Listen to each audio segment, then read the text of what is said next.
Me 76 vota për, deputetët miratuan ndryshimet në kodin penal të propozuara nga një grup deputetësh të shumicës.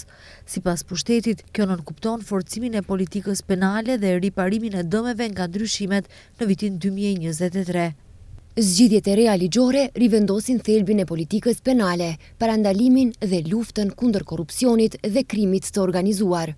Forcojnë kompetencën e prokurorisë për ndjekjen e krimit të organizuar dhe korrupsionit dhe janë në përputhje me vërejtjet e përfshira në raportin e Komisionit Evropian, deklaroi Mile Levkov, deputet nga VMRO-DPMNE. Para votimit nuk kishte debat, vetëm deputetja Jovana Mojsoska nga e Majta foli duke thënë se partia e saj ishte kundër.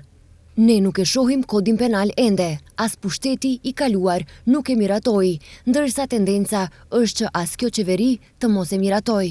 Një kod i tillë penal është vetëm zgjidhje kozmetike për të përmbushur afatin e përcaktuar nga gjykata kushtetuese, tha Jovana Mojsoska, deputete nga partia e Majta.